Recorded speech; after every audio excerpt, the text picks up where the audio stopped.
मैं अभिषेक भारद्वाज आप सभी का स्वागत करता हूं अपने YouTube चैनल बायोलॉजिक पे। आज हम यहाँ नया टॉपिक नया चैप्टर स्टार्ट करने जा रहे हैं जिसका नाम है मिनरल न्यूट्रिशन इन प्लांट्स, पादप खनिज पोषण। तो पादप खनिज पोषण अगर हम बात करें तो पादप के बारे में आप सभी जानते हैं, वे सभी जीव जिनमें क्लोरोफिल पाया जाता है जो अपना भोजन स्वयं बनाते हैं, पादपों की कैटेगरी में रखे जाते हैं। बात आती है खनिज की, तो ऐसे सभी घटक जो मृदा में से खोद करके निकाले जाते हैं और किसी भी जीव की प्रत्येक कोशिका में एक महत्वपूर्ण भूमिका के रूप में उपस्थित भी होते हैं, वो खनिज कहलाते हैं।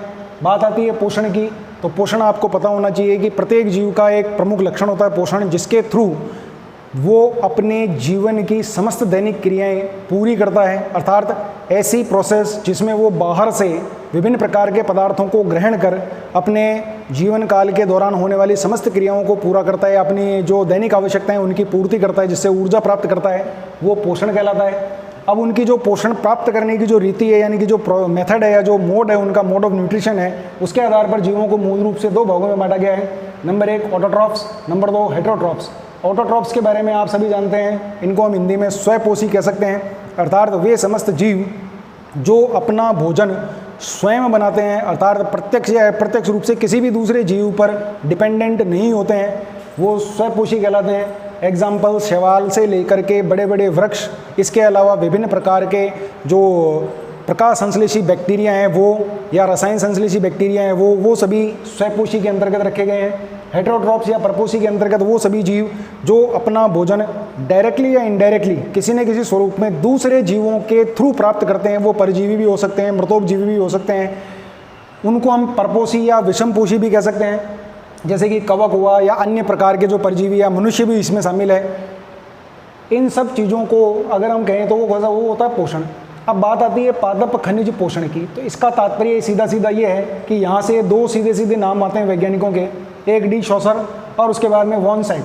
तो डी शॉसर सबसे पहले वो वैज्ञानिक थे जिन्होंने ये कहा कि पादपों के लिए जल, वायु, मृदा, इन सब चीज़ों के प्रकाश, इन सब चीज़ों के अलावा मृदा में पाए जाने वाले विभिन्न प्रकार के जो खनिज पोषक तत्व हैं वो भी उतने ही इंपॉर्टेंट है जितने कि वो सभी हैं।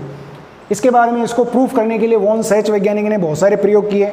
और अब बात जब ये आई कि भी खनिज पोषक तत्व इंपॉर्टेंट है, तो मृदा में तो बहुत सारे प्रकार के खनिज पोषक तत्व पाए जाते हैं। तो ऐसी स्थिति में कौन से खनिज पोषक तत्व पौधों के लिए आवश्यक हैं या अनिवार्य हैं, या जिनका वो एब्जॉर्प्शन करते हैं, या उनके शरीर में उनके द्वारा बहुत सारी प्रक्रियाएं संपन्न करवाई जाती हैं, या उनके वो महत्वपूर्ण घटक के रूप में कार्य करते हैं, उन सब खनिज पोषक तत्वों का पता लगाने के लिए अलग अलग वैज्ञानिकों ने अलग अलग प्रयोग किए। तो उसमें जो सबसे पहला प्रयोग है उसके बारे में हम बात करते हैं, या पहली विधि जिसको हम कह सकते हैं, जिसके द्वारा ये पता लगाने की कोशिश की गई कि पादपों में वास्तविक तौर पे कौन कौन से खनिज पोषक तत्व आवश्यक या अनिवार्य पोषक तत्वों के रूप में, आवश्यक खनिज पोषक तत्वों के रूप में कार्य करते हैं। तो सबसे पहली जो विधि है उसके बारे में हम बात कर रहे हैं, वो है पादप भस्म विश्लेषण। पादप भस्म विश्लेषण, प्लांट ऐश एनालिसिस। प्लांट ऐश एनालिसिस में जो मूल प्रोसेस अपनाई जाती है वो क्या अपनाई जाती है? फॉर एग्जांपल हम एक छोटे से पादप के भाग की बात करते हैं, जैसे कि मान लीजिए एक पत्ती ली गई या पत्तियों के बहुत सारे नमूने लिए गए, एक ताज़ा पूर्ण विकसित या पूर्ण आकार की लीफ तोड़ी गई। लीफ तोड़ने के पश्चात उसको जल से अच्छी तरह से धोया गया ताकि उसके ऊपर मिट्टी वगैरह जो भी थी वो हटाई जा सके। फिर उस जल को अच्छी तरह से सुखाया गया। सुखाने के पश्चात उसका वेट लिया गया, यानी कि उसका वज़न लिया गया, जो कि कहलाया उसका फ्रेश वेट, यानी कि ताज़ा भार।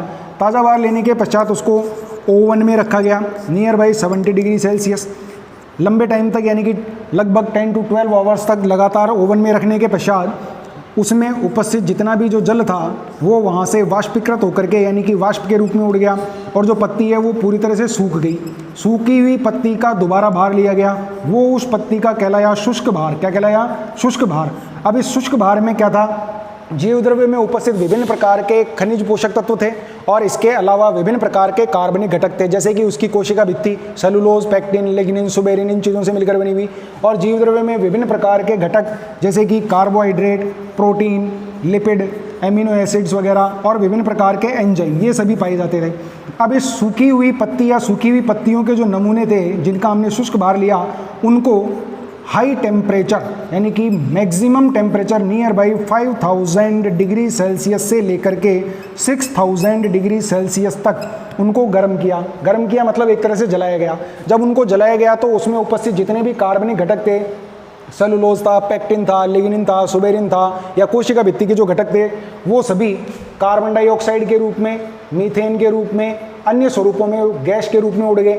इसके अलावा जो carbohydrate, protein, lipid, amino acid वगैरह जिनमें नाइट्रोजन उपस्थित थी, वो अमोनिया के रूप में या अमोनियम आयनों के रूप में किसी भी प्रकार से, इस प्रकार से वो वहाँ से वाष्पीकृत रूप में या गैसों के रूप में उड़ गई। पीछे जो बचा वो बचा केवल और केवल राख। केवल और केवल क्या बची? राख। उस राख का विश्लेषण करने पर वैज्ञानिकों ने देखा कि वास्तव में उसमें विभिन्न प्रकार के जो खनिज पोषक तत्व थे वो वहाँ पर उपस्थित थे। इसके पश्चात दूसरी जो विधि काम में ली गई वो विधि थी बालू संवर्ध, यानी कि पौधों को बालू रेत में नियंत्रित परिस्थितियों में उगाया गया। अब बालू रेत जो होती है वैसे भी ऑब्वियसली उसमें तुलनात्मक खनिज पोषक तत्वों वगैरह की काफ़ी तुलनात्मक कमी होती है अन्य मृदाओं की तुलना में। तो यहाँ बालू संवर्ध यानी कि पौधों को बालू रेत में उगाया गया। तो सबसे पहले तो क्या ली गई? बालू। और इस बालू रेत को HCl यानी कि हाइड्रोक्लोरिक एसिड से निर्जमीकृत किया गया। तत्पश्चात उसको जल से धो करके उसको सामान्य pH के लेवल में लाया गया। अब उसके बाद में वो जो बालू थी उसको अलग अलग गमलों में अलग अलग प्रकार से भरा गया और भरने के पश्चात उसमें नियंत्रित स्थितियों में पौधे उगाए गए। नियंत्रित स्थितियों में जब पौधे उगाए गए तो ऐसी स्थिति में क्या किया, जैसे कि मान लीजिए ये गमला A है, ये गमला B है, ये गमला C है, ये गमला D है। तो इनको नियंत्रित परिस्थितियाँ इसलिए कहा गया कि A गमले में X नामक एक खनिज पोषक तत्व उपस्थित था, B में Y रखा गया, C में Z रखा गया और जो अपना D गमला है उसमें सपोज कीजिए कोई P नामक एक खनिज पोषक तत्व उपस्थित था। लेकिन जिन पौधों में किसी प्रकार का कोई खनिज पोषक तत्व नहीं था उनको अपूर्ण पौधे कहा गया। और कुछ ऐसे पौधे भी उगाए गए जिनमें ये अलग अलग जो खनिज पोषक तत्व डाले गए थे या जो यहाँ पूर्व स्थिति में जो राख में खनिज पोषक तत्व उपलब्ध थे या उपस्थित पाए गए थे, एक दो पौधे ऐसे भी उगाए गए जिनमें वो सभी खनिज पोषक तत्व यहाँ डाले गए। बाद में जब इन सभी का अध्ययन किया गया तो उन्होंने देखा कि अपूर्ण पौधों की तुलना में जिनमें अतिरिक्त मात्रा में खनिज पोषक तत्व या सभी प्रकार के खनिज पोषक तत्व उगाए गए थे वो ज़्यादा अच्छी वृद्धि दर्शाते हैं। इसके पश्चात इसी बालू संवर्ध के अंतर्गत मृदा में या पृथ्वी में पाए जाने वाले एक खनिज है जिसका नाम है वर्मीकुलाइट। क्या नाम है? वर्मीकुलाइट। ये एक खनिज पोषक तत्व है, यह एक खनिज है जिसको लगभग 2000 degree Fahrenheit, not Celsius, Fahrenheit पर गर्म करके इसको निर्जमीकृत किया जाता है। इसको कृत्रिम मृदा के रूप में प्रयुक्त किया जाता है। इसके अलावा प्लास्टिक चिप्स हैं, उनका भी हम कृत्रिम मृदा के रूप में उपयोग कर सकते हैं। तो क्या किया गया, वर्मीकुलाइट को बालू रेत की जगह वर्मीकुलाइट काम में लिया गया और इस वर्मीकुलाइट में भी यही प्रक्रिया अपनाई गई। अलग अलग पौधों में अलग अलग प्रकार के खनिज पोषक तत्व उगाए गए, डाले गए, जबकि कुछ पौधे ऐसे भी रखे गए जिनको ग्रुपिंग बना करके या समूह बना करके अलग अलग पौधों में डाला गया और कुछ पौधे ऐसे रखे गए जिनमें जितने भी प्रकार के खनिज पोषक तत्व हमने काम में लिए उनको वो सभी उपलब्ध करवाए गए। जब उनका तुलनात्मक अध्ययन किया गया तो पता लगा कि जिनको समूह के रूप में या एक ग्रुपिंग के रूप में जो मैक्सिमम खनिज पोषक तत्व उपलब्ध करवाए गए थे वो पौधे तुलनात्मक अच्छी वृद्धि दर्शाते हैं। तो यहाँ एक प्रश्न निकलता है कि वर्मीकुलाइट में यदि हम पौधों को उगाते हैं तो ये जो मेथड है या जो विधि है वो कहलाती है वर्मीकुलोपोनिक्स। क्या कहलाती है? वर्मीकुलोपोनिक्स। और ये प्रश्न एग्जाम में आपसे 1 नंबर का यानी कि जो अति लघुतरात्मक 1 मैक्सिमम मार्क्स का एग्जाम में पूछा जा सकता है।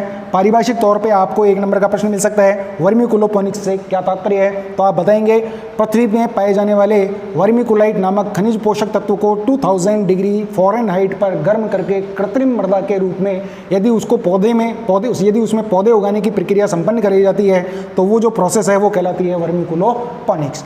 इसके पश्चात जो थर्ड विधि थी या जो तीसरी विधि थी ये पता लगाने के लिए कि वास्तव में खनिज पोषक तत्वों कौन कौन से आवश्यक हैं, वो थी जल संवर्ध।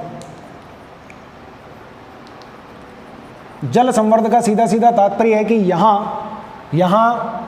इन्होंने कहा कि मृदा के अंदर उपस्थित खनिज पोषक तत्व, तो इस विधि में जैसे कि हॉगलैंड थे, स्कुग थे और भी बहुत सारे वैज्ञानिक थे जिसमें एक वॉन सेक्स भी थे।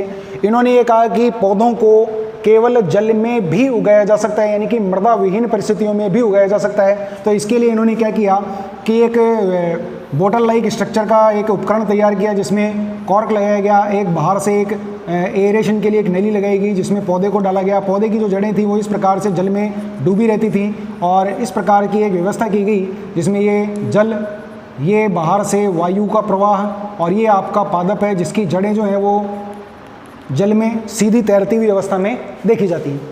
अब यहाँ जिस प्रकार से बालू संवर्धन में वर्मीकुलोपोनिक्स की प्रोसेस में ग्रुपिंग की गई थी अलग अलग बोतल में, तो यहाँ भी क्या किया गया कि अलग अलग जो बोतल थे उनका जो जल था उसमें अलग अलग प्रकार के खनिज पोषक तत्व डाले गए। अलग अलग प्रकार के खनिज पोषक तत्व डालने के पश्चात कुछ पौधे ऐसे भी रखे गए जिनमें समूह के रूप में या बहुत सारे ग्रुपिंग के रूप में या मैक्सिमम जो खनिज पोषक तत्व यहाँ वैज्ञानिकों को विश्लेषण के दौरान मिले थे या उनको जो रिजल्ट प्राप्त हुए थे वो सभी उपलब्ध करवाए गए। तो यहाँ भी वो सेम ही रिजल्ट आया कि जिन अपूर्ण पौधे यानी कि जिनमें केवल 1 या 2 खनिज पोषक तत्व उपलब्ध करवाए गए थे उनकी वृद्धि इतनी अच्छी नहीं थी, जबकि उन पौधों की वृद्धि, समग्र वृद्धि जिसे हम कह सकते हैं, वो पर्याप्त मात्रा में वृद्धि दर्शा रहे थे या एक नेचुरल जो ग्रोथ होती है वो शो कर रहे थे, जिनको पर्याप्त मात्रा में खनिज पोषक तत्व उपलब्ध करवाए गए।